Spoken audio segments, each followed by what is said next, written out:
And we are back with another video. Now in this video I'm finally going to be mounting the FG turbo intake to the engine. Now it's taken a while to get to this point because on this side I've had to worry about wiring harness and also the heater line for the heater bypass at the back of the head, which I've already sorted out now. I just need the intake manifold on so I can get the studs in to mount this rear part of the pipe that I've made up. So I need to get the intake manifold on next.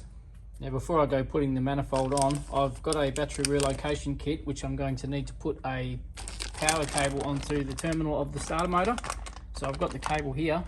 So what I'll do is I'll get that cable connected onto the power there. As you can see, it just goes on that post just there. And then I'll look at getting the studs in and then we can get the manifold on. Alright, it's been a couple of days since that last bit of footage. And as you can see, I've got the manifold on and the fuel rail is just sitting in place. Sorry about the poor lighting, but you get the gist of it. So I didn't really film too much of putting the actual manifold on, pretty straightforward. I put the studs in just like I did with the exhaust side. But the manifold itself was an absolute pain in the ass to get in.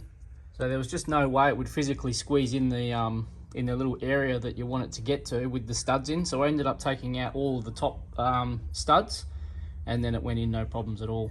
But it was also fouling out just down here on that hose there, on that fitting for the transmission cooler. So it was a bit of a pain in the ass trying to make it squeeze in there, but got there in the end and it's all fitted. The fuel rail's just sitting in there, it's not bolted in or anything, and I haven't connected it down the bottom yet either. So I think what I'll do is get some bolts and get that bolted down, and then I can maybe look at jacking the car up and getting those fuel lines connected, and then I'll be able to attach the throttle body as well. Okay, got some hardware here ready to go. So I've just got some little stainless steel spring washers as well as some stainless flat washers and some little M6 bolts. So I'll get them in. So that's the setup we're going for. A little spring washer in there. So we'll get the first one in. Good thing with these manifolds, or this whole setup really, is you can really easily get to the fuel rail. Now this fuel rail, as far as I'm aware, already has a turbo fuel reg in there.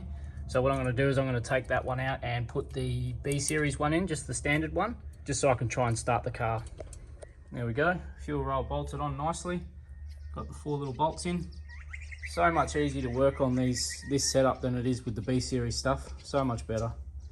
Also, I just grabbed the factory B series PCV valve, this guy here, and yeah, the hose that was already on the valve, the factory B series one, fits on here nicely. So that'll do for now. At least I'll be able to get the car hopefully started and that should work as it should.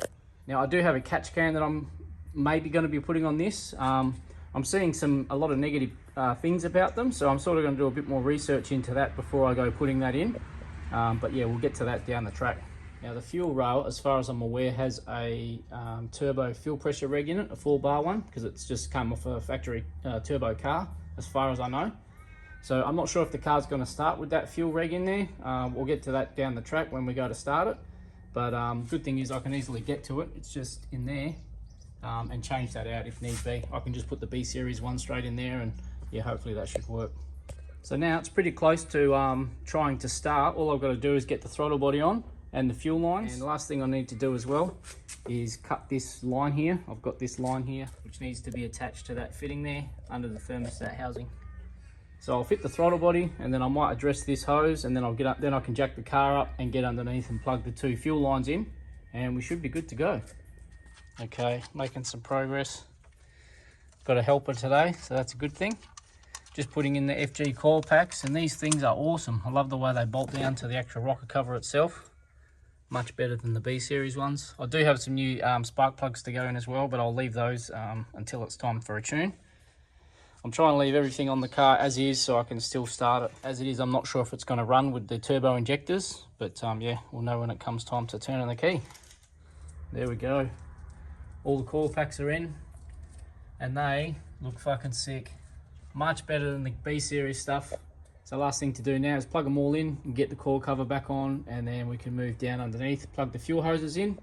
I've just attached the heater hose again to the thermostat housing, so that's all done. So we're getting close. Okay, all finished. Everything is all bolted back on. So I didn't film too much of it. I just wanted to get it all back together and get it all done. So it's all in now. All the wiring's been done and connected underneath. The FG coil packs are in.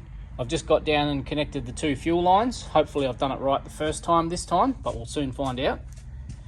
It does have a BABF turbo map sensor in it. It's the only one that I had that fitted the plug on the wiring loom. Ideally I'd have an FG NA one, but I don't have one, unfortunately.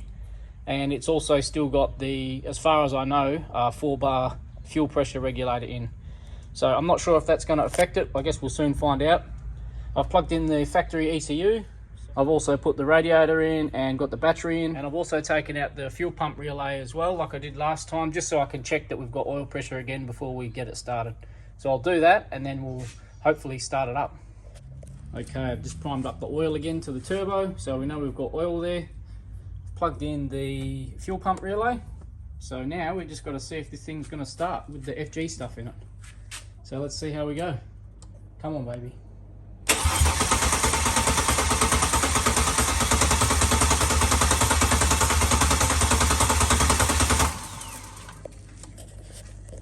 Nothing. Let's try it again. There she goes. We've got some fuel up there.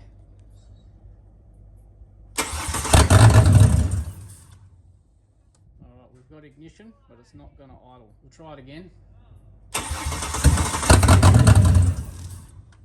I'm suspecting that's going to be the map sensor, maybe, or the fuel pressure. Go again.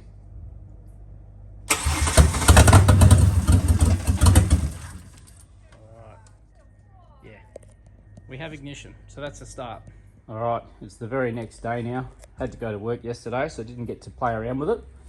But I did message Bill Hooton and just ask some advice, and he suggested to disconnect the map sensor and it might start. His theory is the map sensor is the cause of the issue. So if I disconnect it, it should start, but just run a bit rich. So what I'll do is I'll disconnect that and then we'll try and fire it up and hopefully the thing starts. There we go. Just got the map sensor out. So this is a brand new BABF turbo one. So now we can give it a kick in the guts and see if it starts. I'll just take the covers off the turbo. Come on, baby. Battery should be still fully charged. So we'll connect that. Actually, I'll grab a spanner and just tighten that up. Okay, battery is connected. It's got pretty much next to no fuel in it. But let's see what happens. Here goes, first turn of the key. Come on, baby.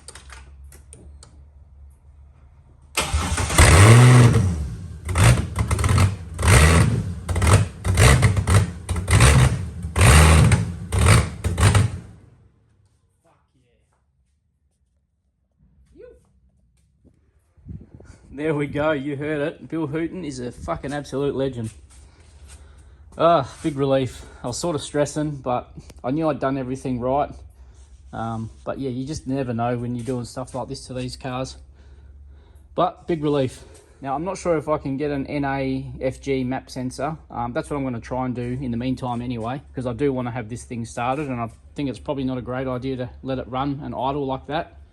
So I won't start it like it is, but at least I know it does start. But like I said, I'll try and get an FG NA map sensor, and I think that might allow me to let the thing idle at least, and yeah, just keep it running. Now with the map sensor, when it was unplugged, you could tell it was obviously idling rough, not what it wanted at all, but it was running. But I did manage to get my hands on an NA FG map sensor. I ended up swapping one out for an FG turbo one, the one that came out of this manifold when I got it. I do have a brand new FG turbo one to go in for the tune. So I was able to swap that out and I plugged it in and the car fired up straight away.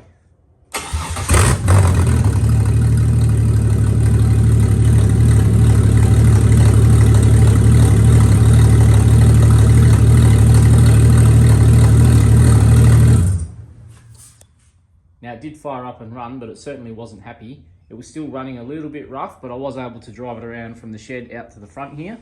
But it sort of limped its way around. I didn't put any acceleration into it. Just sort of basically had it in idle and let it idle its way around.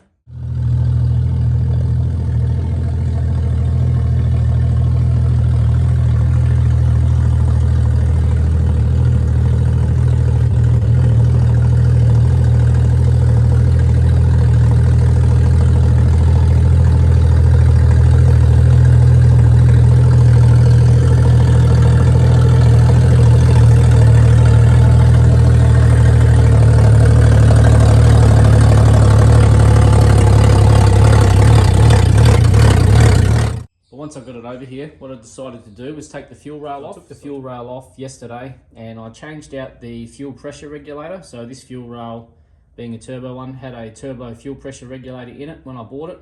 Again, I've got a new one of those to go in, but we'll put that in later.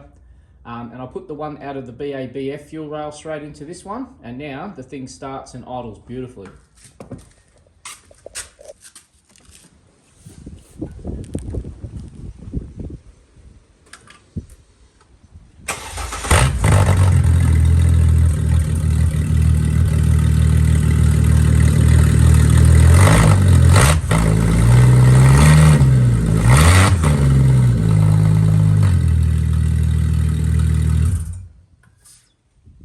So as you've seen, it's all running well now. It responds with the accelerator like it should. Basically, it's all NA, apart from having the turbo bolted onto the exhaust, and the injectors, they're still factory FG turbo injectors. Now with those being standard FG turbo injectors, they obviously will have a higher flow rate than the factory B series ones, the NA ones. But yeah, it's definitely, like I said, responsive, and I'll be able to move onto a trailer and off the trailer, which is the only reason I've done this. I didn't want to have to limp it on or limp it off a trailer the way it was running, and I also didn't want to have to winch the bastard on either. So it's just going to make life easy. Now speaking of trailers, I'm going to need to get it on a trailer in about a week's time, just over a week's time. I've got the wastegate booked in to be plumbed back into the downpipe, and then in about a week's time from that, well, it's a week to the day actually, it's booked in for a tune. So I've finally got a date for this thing to be tuned. So I need to get my ass into gear now and get these last few things fitted up. I'll probably get the exhaust fitted up maybe today at some point, and then I can move on to the front intercooler and the turbo side intake and the battery relocation. But I'll need the exhaust done first because, like I said, it's booked in to be sorted out. So I want to have all this in place for them to be able to just get underneath it and do their thing. So that'll pretty much be it for this video. Just a little update on where we're at with it. But good thing is, we know that everything we've done is all right and it's all running, and yeah, pretty happy. We're getting really, really close now. Getting to the pointy end. Can't wait to drive this thing home. It's gonna be cool. Yep.